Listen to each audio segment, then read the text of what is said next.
ఈ రోజు మీరు గుర్తుపెట్టుకోండి, ఇందాక ఉత్తమ్ కుమార్ రెడ్డి గారు చెప్పినట్టు మన ప్రాంతాల్లో, మన నియోజకవర్గంలో, మన మేళ్ల చెరువు మండలంలో ఎటువంటి అభివృద్ధి జరిగినా అది కాంగ్రెస్ పార్టీ హయాంలో, ఉత్తమ్ కుమార్ రెడ్డి గారి హయాంలో, ముందున్నటువంటి చంద్రరావు గారి హయాంలోనే జరిగింది తప్ప ఒక 10 సంవత్సరాలు టీఆర్ఎస్ ప్రభుత్వం ఇక్కడ అధికారంలో ఉండే 10 సంవత్సరాలు టీఆర్ఎస్ అధికారంలో ఉంటే కనీసం ఎటువంటి అభివృద్ధి కార్యక్రమాలైనా జరిగినాయా మీరు గుర్తుపెట్టుకోండి.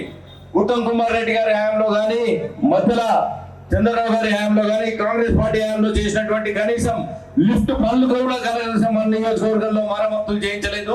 కొత్త లిఫ్టుల సంగతి ఎవడేరు, కొత్తగా వాళ్ళు సాగులోకి తీసుకొచ్చిన భూమి ఏమన్నా ఉందో మీరు ఆలోచించండి. వారు చేసిన లిఫ్ట్లే, వారు చేసిన రోడ్లే, వాళ్ళు చేసినటువంటి ఇండస్ట్రీసే తప్ప టిఆర్ఎస్ పార్టీ వాళ్ళ హయాంలో ఎటువంటి పనులైనా చేసిందా మీరు గుర్తుపెట్టుకోండి. వారు ఎంపీగా వెళ్ళిన తర్వాత ఇక్కడ లోకల్ గా జరిగిన బై ఎలక్షన్లలో టిఆర్ఎస్ పార్టీ గెలవడం జరిగింది. టిఆర్ఎస్ పార్టీ ఇక్కడ గెలిచిన తర్వాత బెదిరింపులు, లాకప్లు, బైండ్ ఓవర్లు ఇలాంటివే తప్ప 5 సంవత్సరాల కాలంలో ఏ ఒక్క అభివృద్ధి అయినా చేసినా మీరు ఒక్కసారి గుర్తు తెచ్చుకోండి.